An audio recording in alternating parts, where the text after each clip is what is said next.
tornar ele público e depois eu posso tornar ele público. Se eu quiser editar ele e depois jogar para... Eu posso baixar ele, editar ele e jogar no YouTube também, que é isso que eu já fiz, é isso que eu vou fazer. Já que o YouTube não está entrando, então gravo ele pelo Face, depois eu edito e jogo no YouTube. Aula de teologia.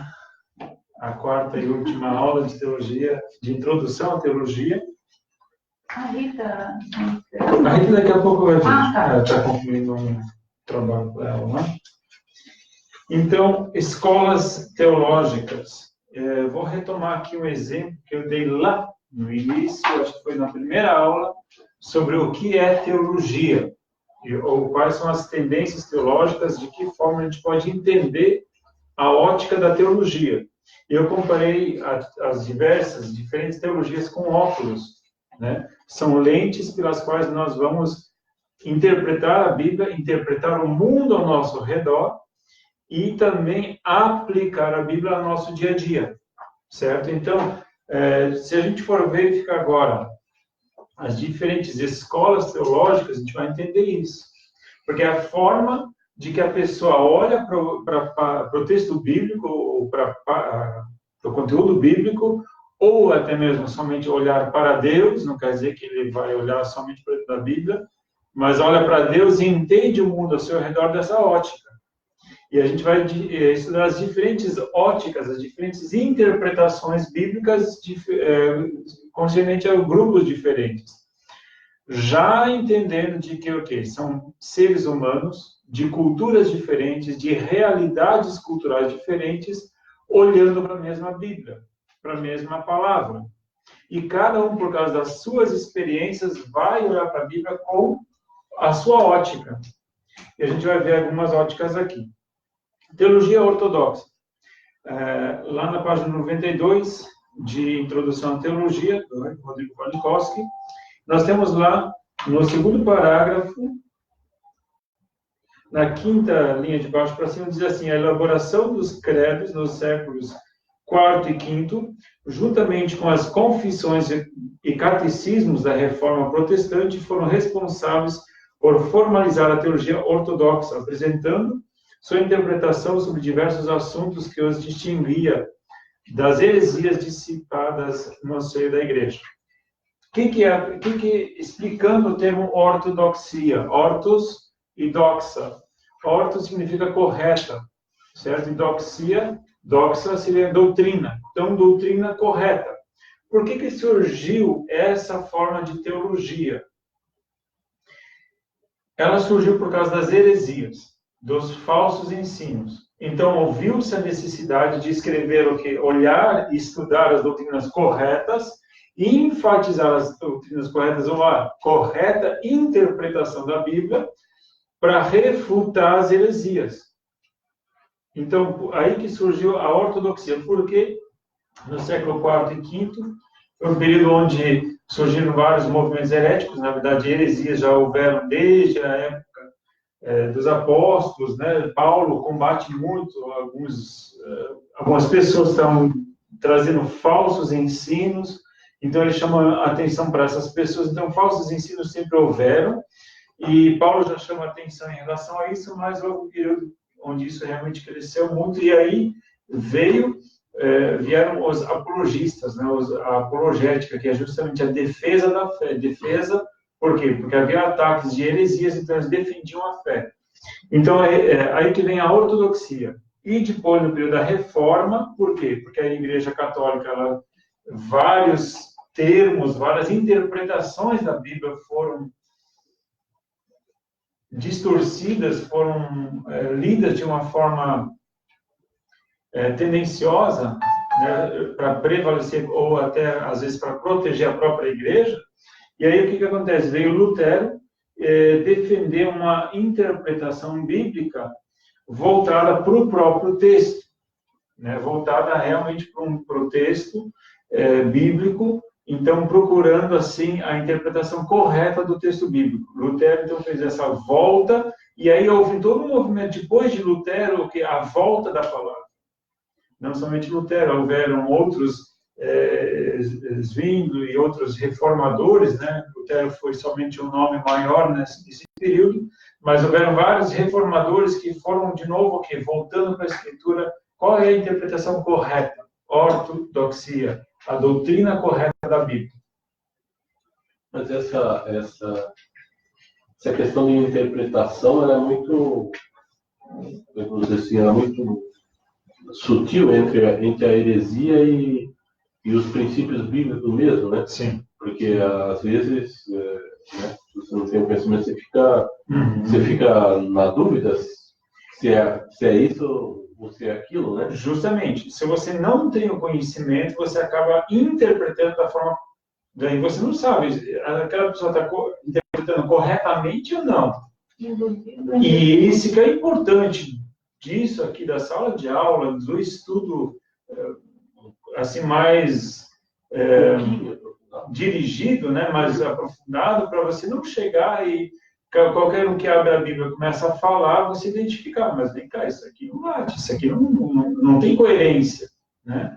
E aí que está a questão, por isso que a gente estuda, né? A gente lê, a gente se informa, para tirar base, para não sair acreditando em qualquer profeta que se levanta por aí, ou qualquer pregador começa a pregar e você ter coerência naquilo que você está ensinando, coerência no ensino, né?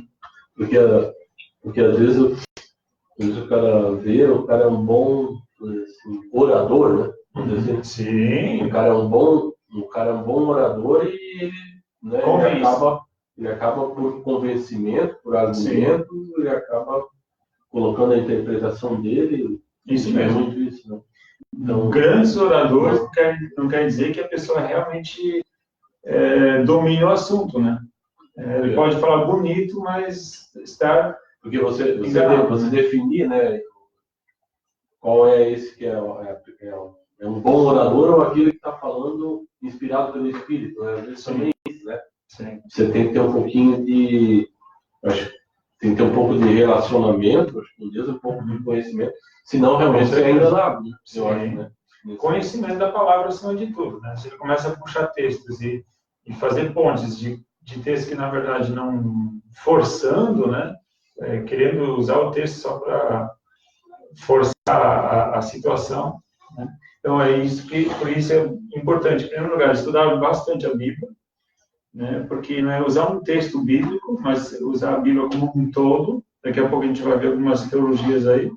Eles pegam, pinçam alguns textos bíblicos, mas ele foge do contexto como um todo da Bíblia, né? Então, a ortodoxia tem essa ideia do ensino correto da palavra, né? A paz, por favor. A gente talvez só tem que diferenciar o que é a ortodoxia da igreja ortodoxa, né? Existe a igreja católica ortodoxa. Na verdade, a raiz e o nome é igual. Ortodoxia é doutrina correta e a igreja ortodoxa é a igreja do ensino correto. Só que a igreja ortodoxa, ela tem preceitos, eles têm a mesma linha da igreja católica, eles surgem, na verdade, a igreja ortodoxa vai dizer que não, que na verdade eles são a linhagem fiel a partir de Pedro, né? Mas isso, claro, que a Igreja Católica também requer para si. Essa cátedra, eles também puxam para si. Nós somos a igreja, né, que Pedro fundou. Só que a Igreja Ortodoxa, eles dizem que eles são a linhagem pura a partir de Pedro.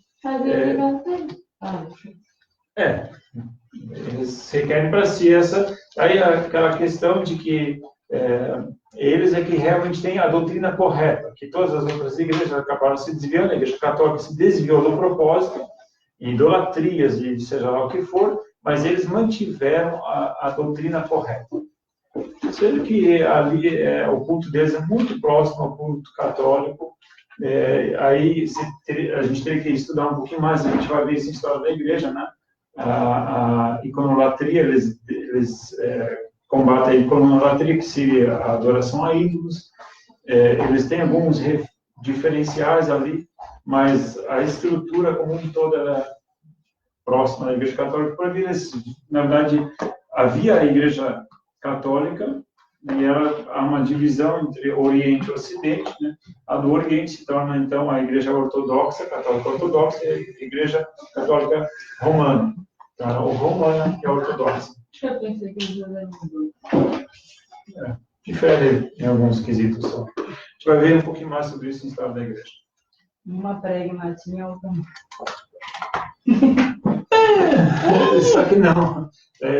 Assim, eles mantiveram o latim também por As duas mantiveram, então? Eu creio que sim, se não me engano, sim. Eu tenho que ver um pouco mais a fundo, né? Eu sei que a iconolatria é uma delas, que eles tomavam para si, que eles não tinham adoração a imagens. Uma amiga minha da Alemanha, ela é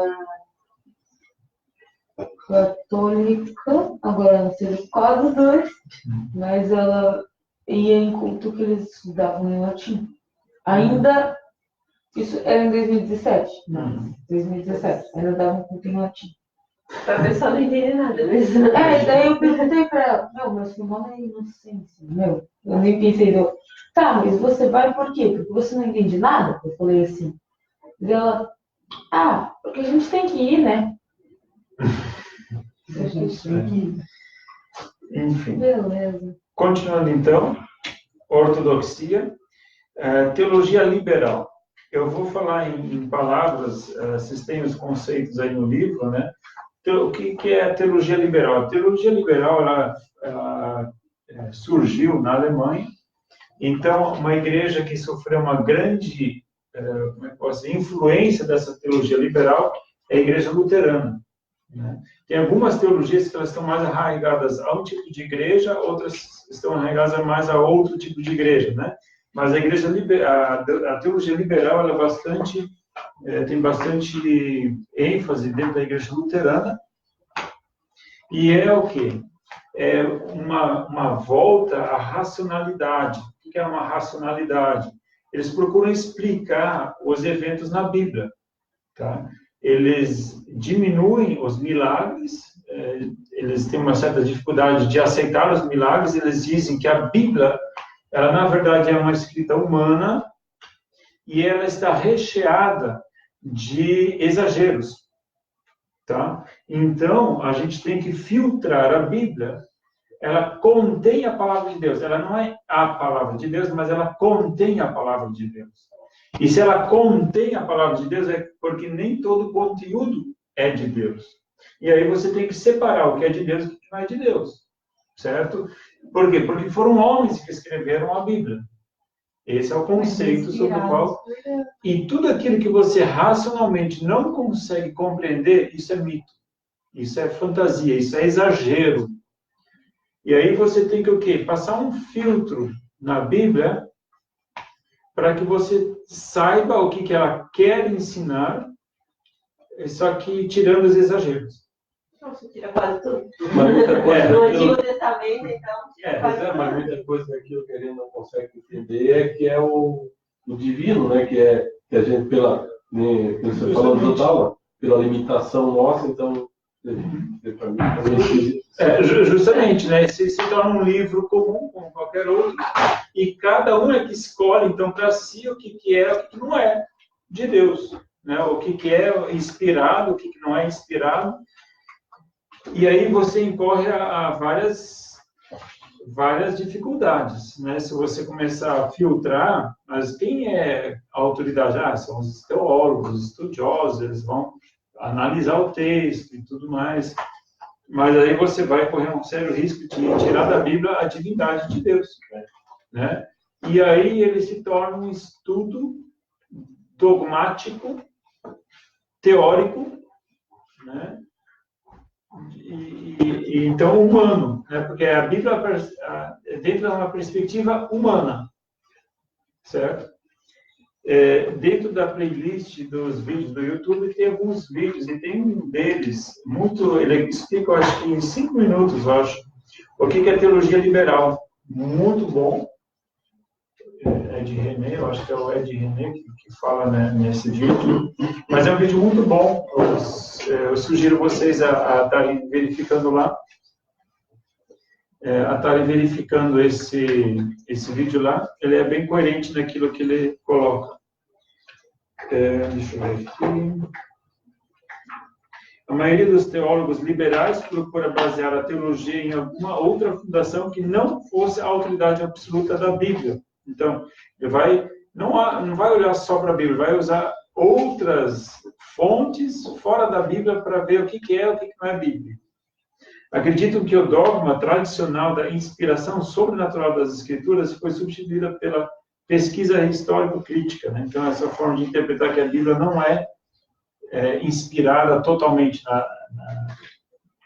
na divindade. Então, ela não foi totalmente inspirada. Tem coisa assim que é inspirada, mas não toda. A teologia liberal, na página 95, do primeiro parágrafo, a teologia liberal foi um resultado imediato do racionalismo do período iluminista, onde todas as coisas buscavam ser explicadas pela razão humana. A razão buscava explicações científicas para dar conta de explicar a realidade, por isso todo sobrenatural revelado na Bíblia foi atacado, porque não é sobrenatural, não é racional. E aí que vem tentando fazer aquelas explicações, como é que o Mar Vermelho se abriu para o povo passar, né? Como é que a sarça ardente, né, de Moisés pegou fogo. Essa teologia ela tenta explicar esses eventos sobrenaturais, como é que as muralhas de Jericó caíram, né? Não, porque aí eles tentam encontrar explicações humanas para eventos sobrenaturais. Eu já ouvi falar uma vez de que era por causa do som, não sei, alguma coisa de som e tal, a ressonância e tal, que fizeram as muralhas desabar, assim. Enfim, tem não, mas aí tem que ter muita onda sonora, né? A Mar Vermelha, por causa disso, tem a baixa, né? Baixou o voador lá. Que justamente onde eles atravessaram, né, tem uma elevação ao fundo do mar, dá uma elevação, né, e as pessoas, quando foram passar, veio um vento que abriu o mar, e foi todo um efeito natural, a própria natureza colaborou para que eles passassem e tudo mais. Só que daí você fica pensando, aí, por que justamente o povo passou e a hora que o povo passou, o mar voltou e afundou todo mundo? Então, pode ter acontecido isso, mas... Eu já vi a teoria da tábua da maré. A maré baixa. Isso, eu ouvi essa. Vem ali na Barra do Itapubu, a maré está baixa, tu atravessa a lagoa pé pro mar. Mas tem que baixar e levantar. Só que lá tem que ver o quanto que tem que baixar, né? Eu sei que lá não é 2 metros, né? Então. Ali a coisa Mas também tem a questão, né? Bem quando passou, estava baixa. Bem quando os egípcios foram lá. Não, eles estavam no meio com a flecha. Né? Eu vi um estudo que fala sobre as rajadas de vento, mas ele mesmo se contradiz. Porque é uma história do tipo, se tivesse uma rajada de vento vindo daqui e outra daqui. Mas se isso acontecesse, o mar ia ficar mais turbulento, não ia simplesmente dividir o mar. E outra coisa, eu fico pensando, se o vento tem poder para abrir o mar, como é que as pessoas conseguiram andar de tanto vento? Porque se o vento abre o mar, o fluxo de vento deveria soprar, se abre o mar, sopra todo mundo. Pensa um furacão desses que passa aí, né, levando tudo, ele chega talvez até abrir um pouquinho a água, né? Mas também o que está pela frente voa tudo, até vaca aprende a voar nessa hora, né? Então, para mim, eu tenho... Vamos voltar para o estudo. Bom. E todas essas teologias, elas têm seus pontos, seus calcanhares de Aquiles, né? Onde tem alguma dificuldade, né? Teologia progressista, tá? Teologia progressista presente nos corpos docentes e nas publicações. A libertação. É teologia da libertação, verdade. Teologia da libertação. Essa teologia da libertação era um movimento mais americano, tá? Aqui da América mesmo. A ênfase mais forte dele foi no período dos anos 60, com a ditadura militar, mas justamente doutrina marxista, Mas ele não foi unicamente aqui do Brasil. Toda a América Latina, inclusive, muito, talvez até mais forte fora do Brasil. Aqui no Brasil teve a sua representação aí. Um dos nomes é o Leonardo Boff, né? Mas ele tem todo um cunho político. Por que da libertação? É justamente a ideia de se libertar do Estado. Tá?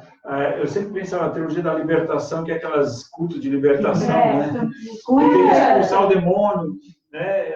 O demônio da pobreza, expulsar o demônio da pombagira, da libertação, né? Culto de libertação, mas não é isso.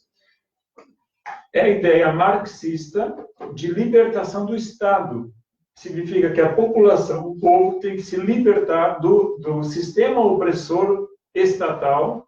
Então, você ser um cidadão verdadeiramente livre. Então, a libertação de Jesus foi um cara revolucionário. Nossa, o que isso tem a ver? Jesus foi o cara que queria tirar o povo da ignorância, libertando eles da opressão do Estado romano. E aí vai. Né? E aí o que ele diz, daí a César o que é de ser. Aí, por isso que eu digo, eles selecionam alguns textos, né? Cada teologia dessas vai ter seus textos prediletos, o seu óculos, a sua lente, para o qual lê a Bíblia e lê o seu contexto. Eles olham para o contexto social, por exemplo, nessa época, né? Várias revoluções militares, nessa época, o grande auge foi do quê? Foi da União Soviética. A União Soviética estava bombando. E o que acontece? A ideia do marxismo muito presente na política da União Soviética. E a União Soviética começou a influenciar vários países na América Latina. Né? Nós temos o exemplo de Cuba, nós temos o exemplo de Venezuela, e entre outros, certo? Exemplos, inclusive, aqui, Uruguai e Argentina tem toda uma influência, onde a União Soviética, que chama-se do período da Guerra Fria, onde Estados Unidos, os grandes polos políticos e econômicos, né? Estados Unidos e União Soviética estavam competindo para ver quem exercia mais autoridade, poder, influência sobre o mundo. Então, aí vem China, vem o mundo todo estava debaixo desses dois polos políticos, eles estavam competindo para ver quem, e essa concorrência, ela entrou dentro das igrejas. Principalmente, este movimento da teologia da libertação entrou na Igreja Católica, um movimento muito forte dentro da Igreja Católica. Até hoje, eu ainda vejo, às vezes, alguns padres lutando contra essa teologia dentro da própria Igreja Católica. Eu ainda vi um vídeo agora, faz 2 semanas atrás, eu acho, um padre alertando alguns padres dentro da Igreja Católica, hoje em dia ainda apoiando a esquerda aqui no nosso país, né? Essa teologia da libertação, eles apoiaram e muito, né? A esquerda aqui no nosso país. Padres aí realmente caindo de cabeça dentro dessa ideia esquerdista que estava sendo implantada. Tá? Então, é um movimento, teologia da libertação é um movimento dentro da Igreja Católica, principalmente, não somente, mas principalmente na Igreja Católica, mas aí vai também a Igreja Luterana, entre outras, falando sobre mais um movimento político-religioso. Tá? Então, a Igreja tentando dar uma base bíblica, né, para os movimentos sociais que estavam acontecendo nessa época. Eu lembro quando eu tinha uns 16 anos, a minha mãe na Igreja Católica vinha falar muito do MST, muito do Sem Terra. E assim, algumas lideranças da igreja tentando levar, como nós éramos da roça, né? Tentando levar minha mãe para esse movimento. Mas o meu pai sempre foi muito ruim. Não, tu não vai. E aí, graças a Deus, não descambou para esse lado. E eu lembro muito disso. Aquela bandeirinha vermelha, aquele desenhinho lá no meio. Minha mãe carregou aquela bandeira uma vez. Procissão. O Brasil, né, no fundo. Então, é um movimento mais político, tá? De esquerda, né? De revolução, libertação do Estado, porque o Estado é opressor e toda essa ideia aí que a gente já conhece, né? O marxismo, toda a ideia marxista dentro dessa questão, mas vamos deixar isso aí de lado. Quando eu comecei a conhecer Jesus, eu era católica até os 16, e depois que eu comecei a ser evangelizada. E na escola eu aprendia muito socialismo e tal. Quando eu comecei a conhecer Jesus, eu achava que ele era um revolucionário socialista, que ele queria igualdade, nesse sentido também, né? Aí depois, com o estudo, foi meio frustrante. Eu vejo, tipo assim, não, mas ele não veio mudar a estrutura. Que ele fala, né? O servo obedece ao Senhor, ele não mudou a estrutura econômica, não mudou, né, o sistema em si. Ele, na verdade, veio mudar o pensamento, a forma da pessoa, o caráter da pessoa, independente se ela é serva, se ela né, enfim, se é patrão, nesse sentido. Mas no início eu achava, tipo, eu não conhecia bem socialismo e comunismo, mas eu sempre quis ter... pobres, humildes e reprimidos, e depois descobriu que não era nada disso. Eu sempre quis, assim, eu sempre busquei essa questão do socialismo, achar que todo mundo deveria ter o mesmo padrão, todo mundo ter as mesmas oportunidades e tal. Então Jesus vinha, tipo, completar essa ideia, não tinha nada. Nada. Mas aí a ideia é justamente essa, que Jesus é aquele que ampara os fracos, aquelas pessoas desprotegidas pelo Estado, né? Pessoas que estão à margem, que não têm oportunidade e tudo mais. Mas, na verdade, quando a gente olha para Jesus, ele andava com o fariseu, com o cobrador de imposto, com o pobre, com o... Ele andava com o pecador, né? Ele obedecia às leis, né? O pecador não tem, exatamente. Não tem sobrenome, não tem cor. Claro que daí ele veio instituir um novo reino. E aí, se você der trela, né? Jesus, ele veio instaurar um novo reino. Então, aí vai, né? O outro poder, o novo poder. E realmente era um poder paralelo, né? Só que ele veio, o poder dele até hoje é um poder paralelo, né? Então, enfim. Continuando. Teologia progressista.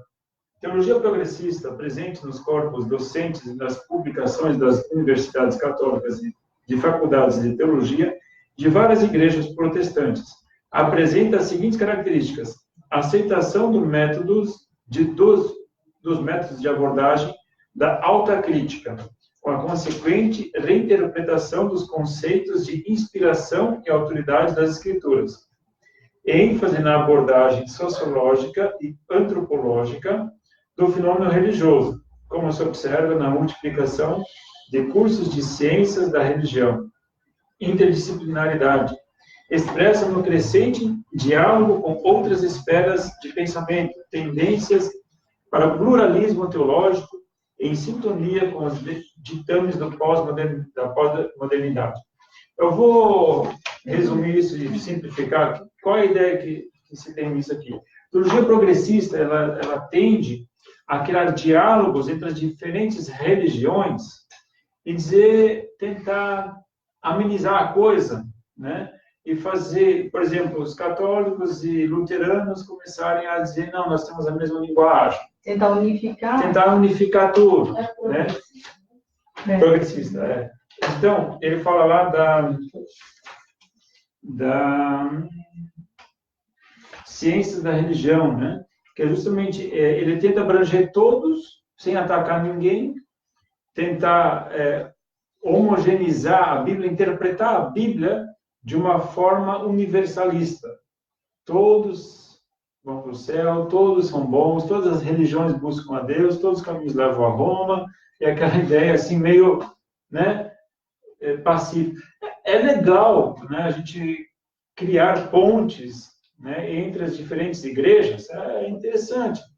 Só que você querer harmonizar as diferentes igrejas, eu creio sempre que o reino de Deus ele é diversificado, né? Eu acho que nosso Deus é um Deus criativo, ele habita no meio da diversidade, e eu não creio, eu não vejo Deus tendo uma igreja preferencial, né? Ah, não, prefiro essa, né? Essa aqui é a minha, né?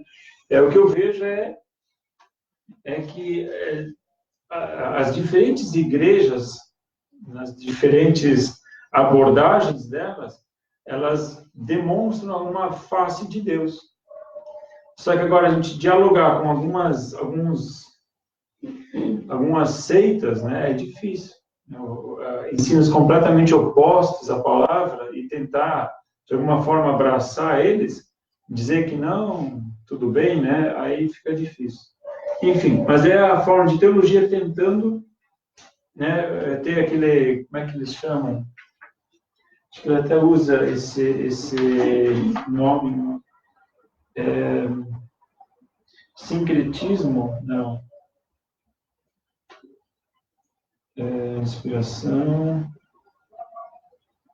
O diálogo da Igreja Católica com a Igreja Luterana, como é que chama isso? Ele fala aqui de missão. A interdisciplinaridade, não. Não. Pragmatismo? Não, é um movimento dentro da Igreja Católica tentando criar pontes com a Igreja Luterana. Ecumenismo. Os cultos ecumênicos. O ecumenismo, né? Então você tenta o quê? Abraçar todo mundo, fazer todo mundo falar a mesma língua.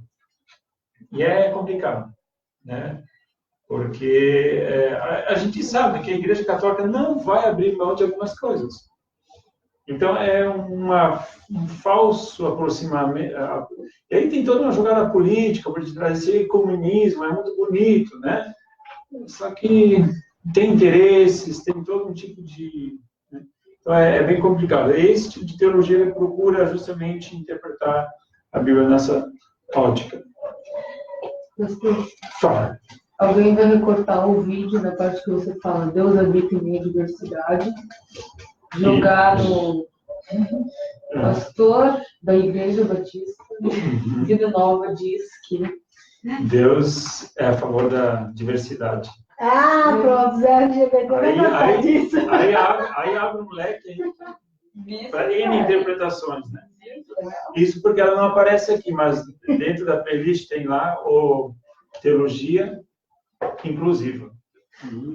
A gente vai estudar? Vamos deixar de lado por enquanto. Não, a sua agora. Teologia da prosperidade. Eu queria tanto a prosperidade. Teologia da prosperidade. Chegou Teologia da prosperidade. Eu não vou entrar em detalhes, porque você já conhece.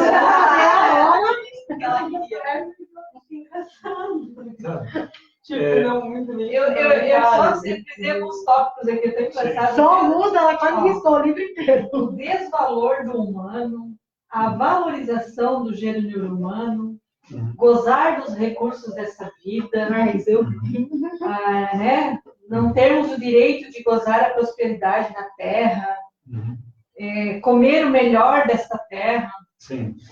Olha só, na verdade é o seguinte... Interessante, né? Tem dois extremos nisso tudo. E a gente pode ver que todo extremo, ele complica a nossa vida. Né? Ele aumenta o fardo. E aumenta o fardo em que sentido? Tem a teologia da prosperidade, né? Que força você crer que você é abençoado a partir do momento você olha para os teus bens, o quanto mais você tem, mais você é abençoado. A bênção de Deus, ela é visível em nossas vidas a partir dos bens, ou condição financeira, tá? E aí você se coloca um fardo muito grande sobre a tua vida, você se coloca um fardo sobre a sua vida, não que a Bíblia o tenha feito, mas você se coloca esse fardo, porque só vou ser bem-sucedido a partir do momento que eu tiver muito. Aí a bênção de Deus está sobre mim. Ou, se eu ficar doente, é porque é sinal de maldição. Ou olho gordo. Né? Ou pecado. Ou pecado. Então, quando você... Antigamente eu lembro isso. Você está pecando, porque está doente, está pecando. Aí, quando você começa a viver debaixo, aí você começa a oprimir.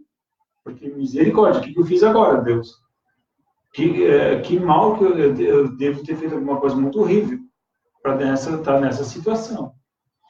Então, você ata um fardo pesado sobre as suas costas, que Jesus fala sobre os fariseus, né, que atavam fardos pesados sobre as costas dos seus seguidores e nem com um dedo não ajudam a carregar. Tá? Então, é um fardo da teologia da prosperidade. Você carregar esse fardo é pesado. Agora, o oposto também é. Qual que é o oposto? O extremo oposto. Estou dizendo o extremo oposto da teologia da prosperidade. Achar que o crente tem que ser miserável. E se você prospera um pouquinho, você vai se desviar da fé. Porque Deus quer que você seja pobre para você se manter no caminho. Porque se você tiver um pouco mais, você vai se desviar. Que aí acabam utilizando até aquela parte que Jesus fala para o menino rico. Desfaz de tudo que você tem e me segue.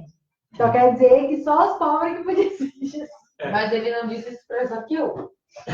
Zaqueu, ele deu. Não, mas é que nem o pastor falou. Cada teologia vai se apegar ao versículo que cabe a eles, né? Agora, pensando, será que não tinha ninguém que realmente tinha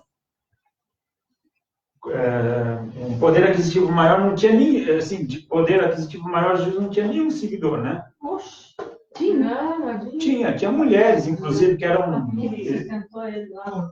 Sustentou não. Foi lá. Justo, tinha várias mulheres de alta sociedade que ajudavam Jesus financeiramente.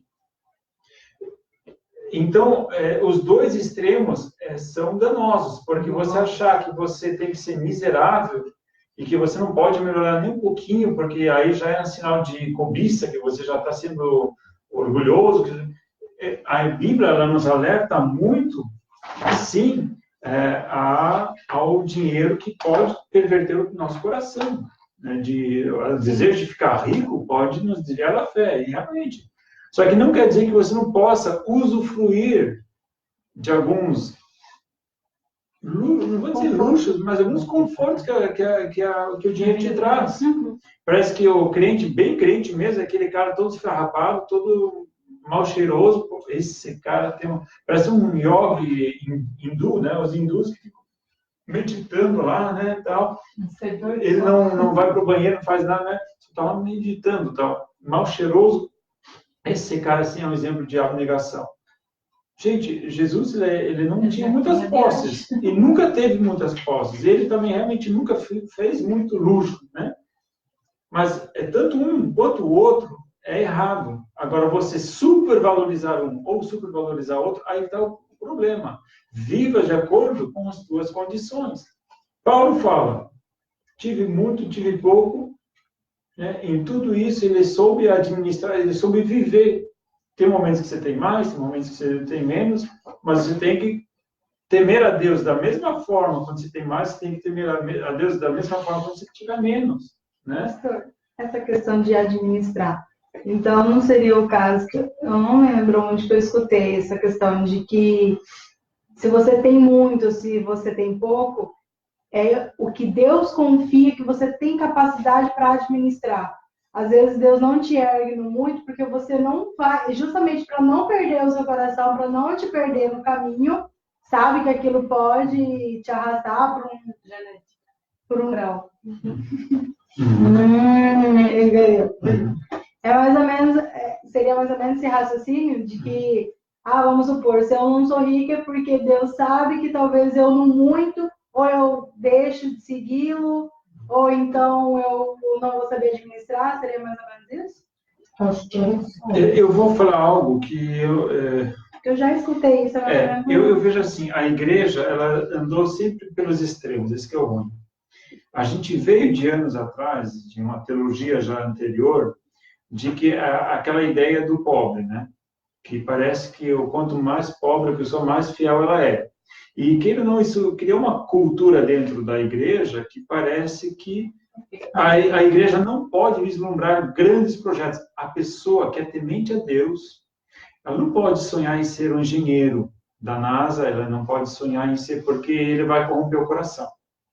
O que eu estou querendo falar com isso? Que a teologia pregada dentro das igrejas acomodou as pessoas. A não buscar lugares de expressão. Por exemplo, dentro da política, vou usar um exemplo. Não, política é um lugar corrompido. Não, lá a pessoa se perde. Não. Ela pode se perder? Ela pode se perder no trabalho, no púlpito, ela pode se perder numa empresa. Assim como ela pode se perder na política, porque o dinheiro e os recursos são fáceis.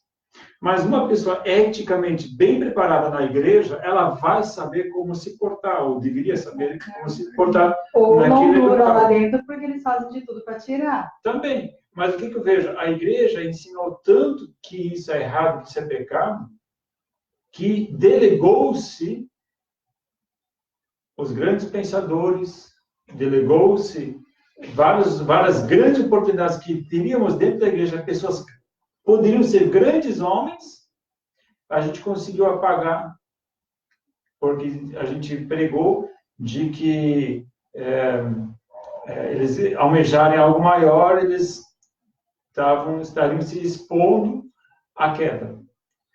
Eu vejo assim, por isso que eu digo, não estou querendo colocar de que aceitar essa ideia de que, não, mas se eu tiver, Deus está me protegendo, porque muitas vezes eu acho que a gente acaba se acomodando a esse tipo de pensamento. Não, porque eu já escutei isso, é isso que eu queria saber, se isso também entraria na teologia da prosperidade dentro, né? Essa tese, essa... Não sei se entra na teologia da prosperidade, eu acho que entra mais... Porque eu vejo que às vezes entra como uma desculpa, se eu sou pobre é porque Deus quer assim. Se eu sou rica é porque Deus me abençoou assim. Então... A gente acaba justificando dessa forma. Né? Às vezes eu vejo porque realmente não foi incentivado a administrar as finanças de uma forma coerente que abençoe o reino de Deus. Porque parece que finanças e reino de Deus, elas não combinam, elas não andam juntas. Claro, a Bíblia diz que a gente não pode servir a dois senhores. Ou a gente vai servir a Mamon, ou a gente vai servir a Deus. Então, parece que eu tenho que optar a quem eu vou servir. E lógico que eu vou ter que optar. Mas não quer dizer que a pessoa tenha muito, que essa é serva de Mamon. Aquela pessoa tem pouco, então essa não é serva de Mamon. Não. Tem pessoas que não têm muito dinheiro, mas são tão corruptas quanto aquela que tem muito. Sabe? Então, a escolha entre Mamon, que é o Deus desse século, que é o Deus dos bens, que é o Deus de ter, né? Ele pode ser no muito, no pouco, você pode servir a Mamon.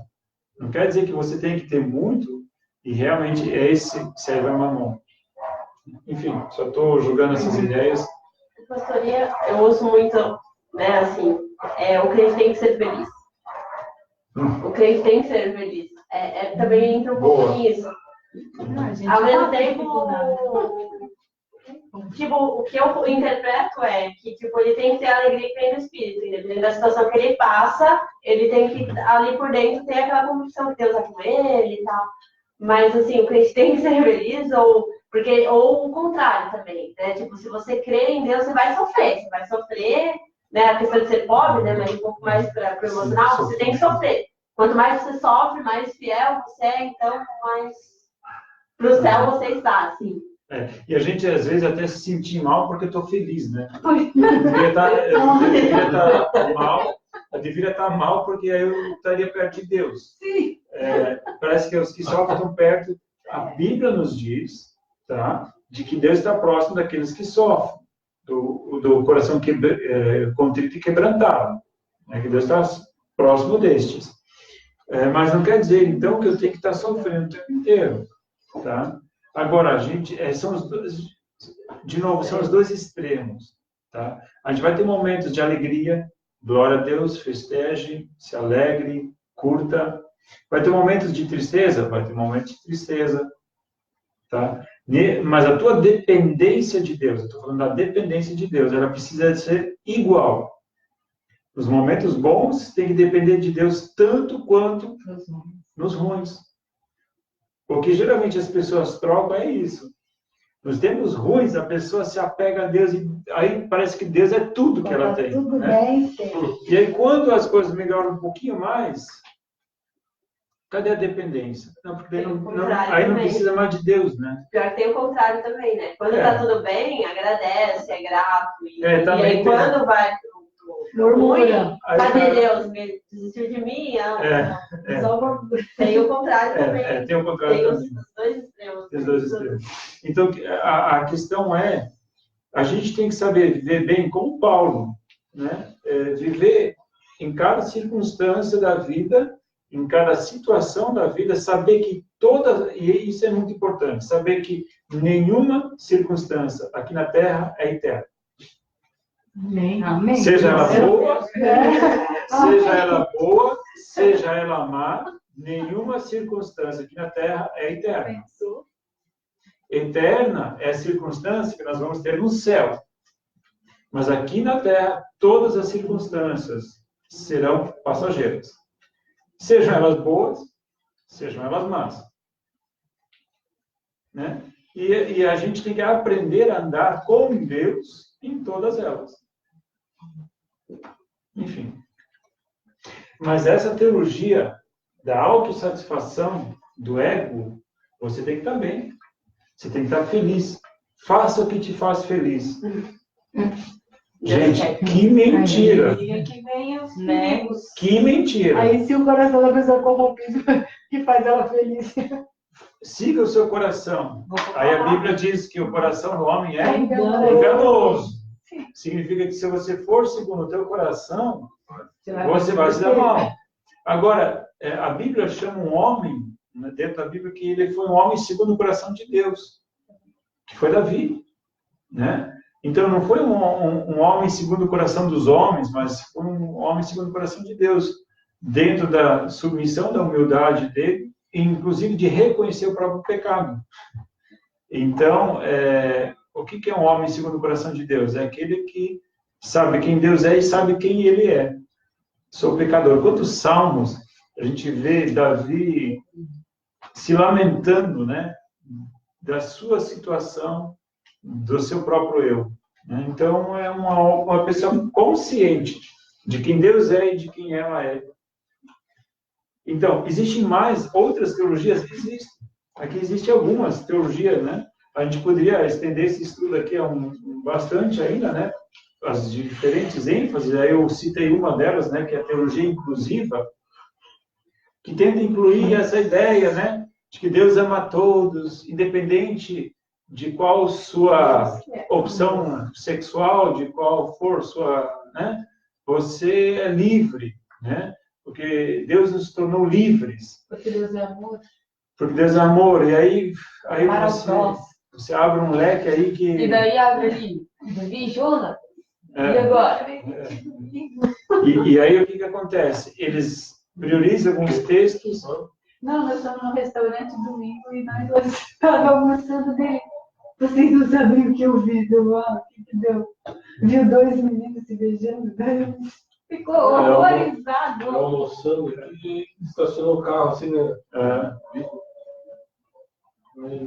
Os caras se beijaram, saíram do carro, ainda bem eu estava terminando de almoçar, já me embrulhou.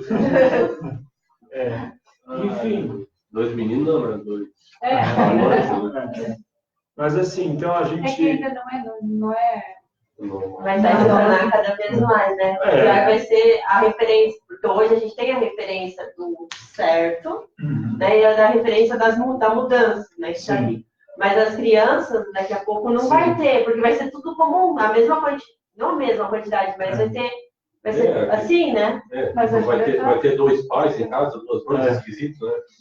Então, porém, existem várias outras teologias e Deus nos guarde, né? Por isso que a gente estuda e lê e tenta se proteger de falsos ensinos, né? E sim procurar o ensino mais correto. Muito bem. Possibilidade da teologia. Aqui ele coloca, deixa eu só lembrar do que ele trata aqui.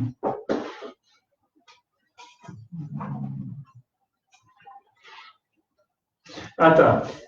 Aqui que ele vai falar sobre a revelação de Deus, geral e específica. Revelação geral através do quê? Da natureza e da consciência humana, da consciência do homem. A gente já conversou bastante sobre isso, não há necessidade de a gente... Mas ele vai gastar todo um bom embasamento aqui para falar sobre o que é a revelação especial e o que é a revelação específica. Então, revelação geral, duas formas, natureza e a consciência humana. Revelação específica, duas formas. Quais são? Palavra e Jesus. Que vai falar na palavra também, mas enfim.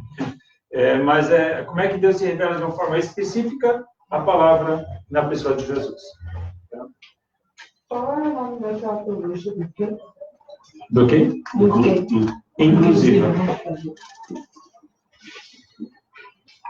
Teologia e doutrinas básicas.